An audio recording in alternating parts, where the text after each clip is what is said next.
नमस्ते, welcome to the class. Dear students, आज हम स्केरसिटी, प्रॉब्लम ऑफ चॉइस या जिसको हम सेंट्रल प्रॉब्लम ऑफ सोसाइटी और उसके बाद इकोनॉमिक थॉट्स जो आज वर्ल्ड में चले हुए हैं, कैपिटलिज्म, सोशलिज्म और कम्युनिज्म, इनकी एक इंट्रोडक्टरी व्यू लेके पूरे का पूरा इसके बाद आने वाली क्लासेस को हम शुरू करेंगे जो कि हमारे सब्जेक्ट रिलेटेड है। तो मैं इस वीडियो को इसलिए कह रहा हूँ intro to the micro class, यानी कि इसके अंदर में पूरा का पूरा जो आने वाला सिलेबस है जो हम करने वाले हैं उसका एक बेस बनाने की कोशिश करूँगा। तो इस क्लास को आप बिल्कुल ध्यान से समझना। तो डियर स्टूडेंट्स, जैसे कि मैं आपको बताऊँ कि हमारे पास अनलिमिटेड वांट्स होती हैं, ठीक है ना। किसी भी व्यक्ति से पूछोगे तो आपको क्या चाहिए, वो कहेगा कि मुझे गाड़ी चाहिए, मुझे घर चाहिए, मुझे वो चाहिए, मुझे वो चाहिए, लेकिन उसके पास रिसोर्सेज हैं क्या? उतने नहीं। अब जैसे मैं एग्जांपल दूं कि आपकी एक फैमिली है जिसके अंदर 10 पीपल हैं और उन 10 पीपल्स की डिफरेंट डिफरेंट कैरेक्टरिस्टिक्स हैं, डिफरेंट डिफरेंट क्वालिफिकेशन है और उनके ओबियसली वहाँ पर खर्चे भी होंगे, उनकी वांट्स भी होंगी। तो जो फैमिली का मैनेजर है, यानी कि जो फैमिली का हेड है, उसको देखना होगा कि फैमिली मेम्बर्स को मैं किस तरह से मैनेज करूं, उनके काम को किस तरह से लगाऊं कि उन सभी का खर्चे को क्या कर पाए, वो मीट कर पाए, यानी कि उनकी वांट्स को सेटिस्फाई कर पाए। यानी कि 10 कैंडिडेट्स में से कुछ कैंडिडेट्स ऐसे होंगे जो ज़्यादा पढ़े लिखे होंगे, यानी कि जो बुद्धिमान होंगे, उनको वो एजुकेशन या रिसर्च में डालेगा, और जो स्टूडेंट्स यानी कि जो मेंबर आपका कम पढ़े लिखे होंगे या अनपढ़ होंगे वो उसकी लैंड पर काम करेंगे, ठीक है। इस तरह से वो कितनी एफिशिएंसी से पूरे के पूरे फैमिली को ऑर्गेनाइज करे कि उसकी फैमिली की आने वाली अनलिमिटेड वांट्स को वो फुलफिल करता रहे। ओके तो दोस्तों, यहाँ पर आती है स्केरसिटी की बात, यानी कि हर टाइम व्यक्ति के किसको फेस करता है? ह्यूमन स्केरसिटी को। स्केरसिटी किसकी हो सकती है डियर स्टूडेंट्स? स्केरसिटी हो सकती है सोर्सेज की, यानी कि रिसोर्सेज की, ठीक है। और इसके बाद गुड्स की हो सकती है, इसके बाद सर्विसेज की हो सकती है, इसके बाद आपका लेबर की हो सकती है। इसके अंदर आपके रिसोर्सेज के अंदर ये भी आ गए हैं लैंड, लेबर, कैपिटल, ठीक है ना। और किसी भी चीज़ की हो सकती है, यानी कि मीन्स ऑफ प्रोडक्शन, जिसको किसी गुड्स के प्रोडक्शन में लगाया जा सकता है, किसी भी चीज़ की। जैसे कि इवन आपके पास और मेरे पास पूरे दिन में 24 घंटे होते हैं, है ना। क्या है? 24 ही घंटे होते हैं। तो हमारे पास टाइम भी लिमिटेड है, हम 25 घंटे नहीं बना सकते इसमें से, ना ही 23 घंटे। तो आपको इस 24 घंटे को किस तरह से मैनेज करना है, इसके अंदर आपने सोना भी है, खाना भी है, आपके नित्यक्रम भी करने हैं और आपने काम भी करना है। तो आप कितनी एफिशिएंटली टाइम को मैनेज करके आपका वर्किंग हावर को इंक्रीज कर पाओ, वो क्या है आपके लिए एफिशिएंसी क्रिएट करना कहलाया जाएगा। तो उसी तरह से स्केरसिटी हर एक चीज़ में हर टाइम अवेलेबल रहेगी। और स्केरसिटी का दूसरा नाम ही मैं इकोनॉमिक्स को मानता हूँ, क्योंकि इकोनॉमिक्स का जन्म ही स्केरसिटी से होता है। और स्केरसिटी के आने से फिर व्यक्ति को चॉइस करनी पड़ती है। जैसे कि आपके पास 2 ऑप्शन हो जाते हैं, भाई मैं आज दिन में खेलूं या सोऊं, यानी कि मेरे पास 12 घंटे हैं और 12 घंटे में मैं या तो वर्क कर सकता हूं और या फिर प्ले कर सकता हूं। तो किस चीज़ से मुझे फ़ायदा होगा, कितना टाइम में प्ले करूं, कितना टाइम में वर्क करूं, वो वहाँ पर चॉइसेस आ जाती है। तो चॉइस आने से हमारे पास क्या है? हमारे पास 3 क्वेश्चन उठ जाते हैं। What to produce, how to produce, for whom to produce. ये क्वेश्चन किसी भी सोसाइटी जब मैं बोलता हूँ तो वहाँ पर रहने वाले कलेक्टिव लोगों से बनती है सोसाइटी, यानी कि मैं एक कंट्री की बात करता हूँ एज ए स्टेट। तो बेसिकली इकोनॉमिक्स इन तीनों क्वेश्चंस के आंसर देने के लिए जो सिस्टम बनाती है वही हम टोटल इकोनॉमिक्स में पढ़ते हैं। यानी कि जितने भी सब्जेक्ट हम इकोनॉमिक्स में पढ़ते हैं, माइक्रो, मैक्रो, आईटीएफ, जीडी, ये सारे के सारे कहीं ना कहीं इन तीनों क्वेश्चंस के ऑल अराउंड, यानी कि इन तीनों क्वेश्चंस के आंसर ढूंढने के लिए हमारी मदद करते हैं। जैसे कि व्हाट टू प्रोड्यूस, क्या प्रोड्यूस करें, जिसकी मार्केट एनालिसिस के हिसाब से या कंज्यूमर की डिमांड से हिसाब से, ठीक है कि, और उसको कैसे प्रोड्यूस करें। ये यहाँ पर आ जाता है कि आप कौन सी टेक्निक यूज़ करने वाले हो, लेबर इंटेंसिव टेक्निक जिसके अंदर लेबर ज़्यादा लग रही हो, या कैपिटल इंटेंसिव टेक्निक जिसके अंदर कैपिटल ज़्यादा लग रही हो, ठीक है ना। तो आपकी कंट्री में क्या है, लेबर ज़्यादा है या कैपिटल ज़्यादा है, ठीक है ना, वो आप डिपेंड करोगे। तो ये इस तरह से आपका हो गया। और किसके लिए प्रोड्यूस करें, यानी कि वहाँ पर डिस्ट्रीब्यूशन ऑफ इनकम कैसा है,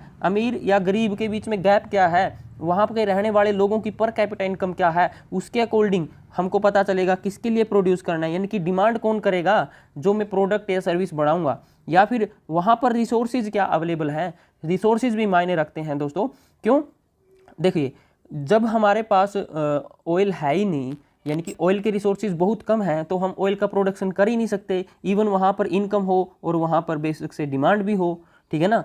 तो अवेलेबिलिटी ऑफ रिसोर्सेज, यानी कि आपकी कंट्री, जैसे कि उस फैमिली के पास जो जो रिसोर्सेज अवेलेबल थे, उसके बेस पर भी वो किसके फॉर वूम किसके लिए प्रोडक्शन करेगा वो डिटरमाइन होगा, और साथ में डिस्ट्रीब्यूशन ऑफ इनकम, यानी कि वहाँ पर रहने वाले लोगों के पास इनकम कितनी है, ये सारी चीज़ें वो डिस्कस करेंगे, ठीक है ना।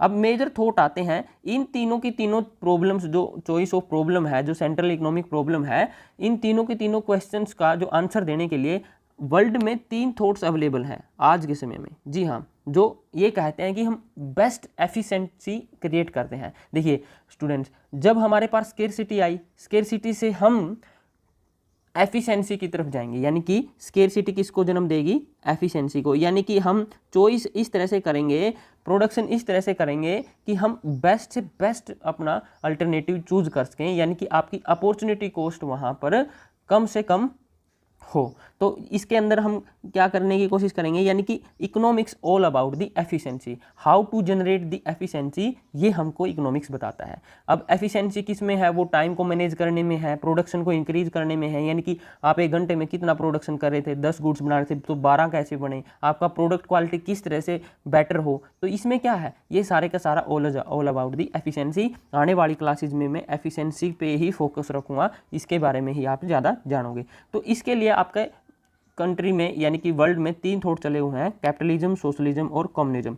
इनको आप यहाँ पर भी देख सकते हो कि किस तरह से वर्क करता है, मैं ब्रीफली बता देता हूँ। जो आपके पास सोशलिज्म होता है और कम्युनिज्म होता है, कम्युनिज्म में जो होता है आपका उसके अंदर most businesses are owned and operate by the government. इसके अंदर मोस्टली जो बिजनेसेस होते हैं वो किसके द्वारा, गवर्नमेंट के द्वारा ओन किए जाते हैं।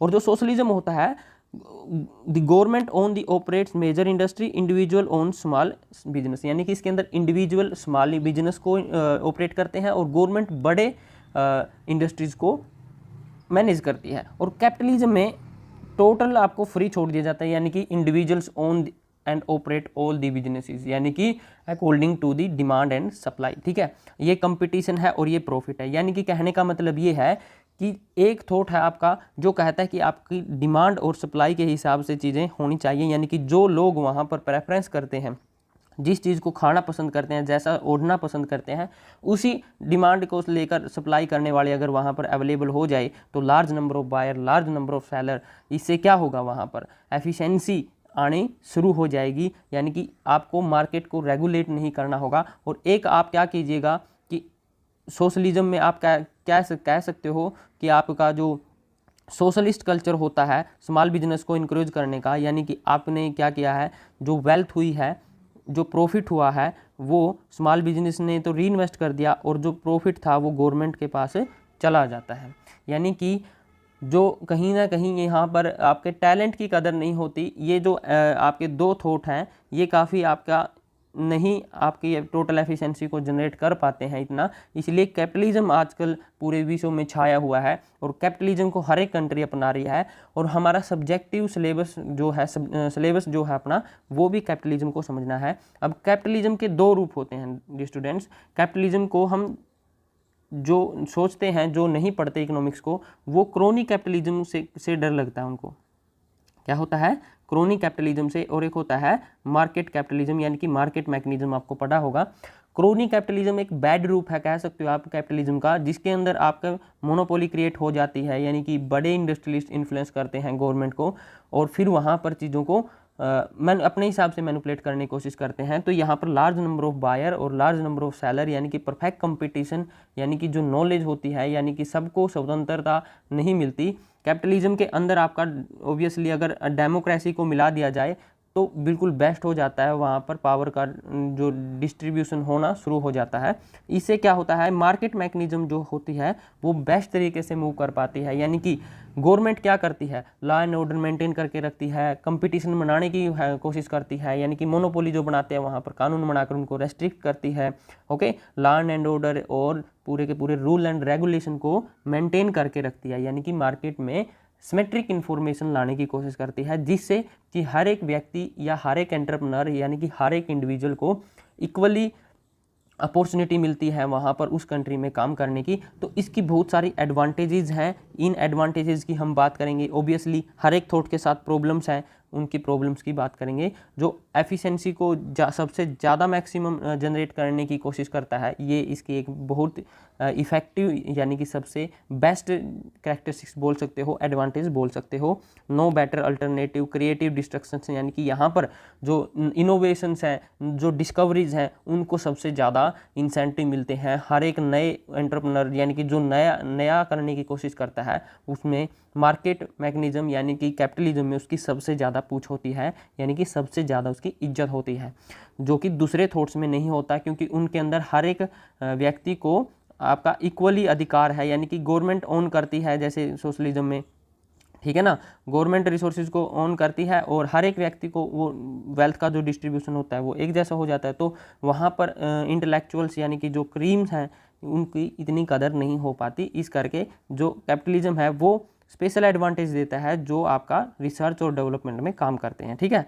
और इससे क्या होता है, लिविंग स्टैंडर्ड्स में ग्रोथ आती है, फ्रीडम टू चॉइस रहता है, आप फ्री होकर आपकी मार्केट में कोई भी प्रोडक्ट यानी कि जो आपकी मनपसंद की वस्तुएं हैं उनका उपभोग कर सकते हैं। उसको प्रोडक्ट उसको बनाने वाले वहाँ पर अवेलेबल होंगे, ठीक है। और प्राइस मिनिमम कॉस्ट पे चला जाएगा, यानी कि आपके वहाँ पर लार्ज नंबर ऑफ सेलर होने की वजह से वहाँ पर मोनोपोली भी क्रिएट नहीं होगी, यानी कि जो प्राइस है वो इज इक्वल टू कॉस्ट के चला जाएगा। यानी कि जितना प्राइस वो मिल रहा है वो सारे का सारा डिस्ट्रीब्यूट होके, यानी कि प्राइस डिस्ट्रीब्यूशन होके किस में जा रहा है, वो लैंड में भी जा रहा है, कैपिटल में भी जा रहा है और एंटरप्रेन्योर में भी जा रहा है, वही कॉस्ट आ रही है और वही कॉस्ट आपको पे करनी पड़ रही है, यानी कि price is equal to cost है। तो ये इसकी सबसे ज़्यादा इंपॉर्टेंट कह सकते हो कि कैरेक्टरिस्टिक्स है, ठीक है। प्रॉब्लम भी है कि इससे क्या होगा, इनइक्वालिटी आ जाएगी, इकोनॉमिक इंस्टेबिलिटी आएगी, मोनोपोली पावर बढ़ने की कगार पे चल पड़ेंगे, ठीक है। तो इन सारी की सारी जो प्रॉब्लम है यहाँ पर जो गवर्नमेंट होती है, यानी कि जो मैंने कहा ना कि आपका जो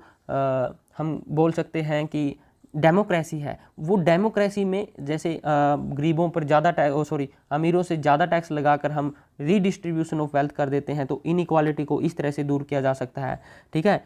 और मोनोपोली पावर यानी कि परफेक्ट कंपटीशन बनाकर हम वहाँ पर किसी को मोनोपोली बनने से रोक सकते हैं। तो मतलब जो प्रॉब्लम है वो गवर्नमेंट आने से लगभग सोल्व हो जाती हैं इसके अंदर, और यहाँ पर हम एक अच्छी तरह से पूरी एक आदर्श सोसाइटी का निर्माण कर सकते हैं। इसीलिए सबसे ज़्यादा फेमस हुआ है कैपिटलिज्म आज के समय में। आने वाले समय में भी इसका ही रुतबा रहने वाला है। आने वाली वीडियोज़ में हम डिमांड साइड से हम यानी कि कंज्यूमर थ्योरी को पढ़ने वाले हैं, कंज्यूमर बिहेवियर को जानने वाले हैं, और सप्लाई साइड से हम सप्लाई थ्योरी यानी कि फर्म थ्योरी, कॉस्ट थ्योरी, इन सब को डिस्कस करने वाले हैं। और फिर दोनों के दोनों मार्केट को हम मिला के मार्केट मैकेनिज्म को एस्टेब्लिश करेंगे। तो ये हमारे आने वाले क्लास की रूपरेखा रहेगी। तो आप मेरे से जुड़े रहिए। आई थिंक आपको ये सारी बातें समझ में आ रही होगी। Thank you for listening and I really appreciate your time. Good luck.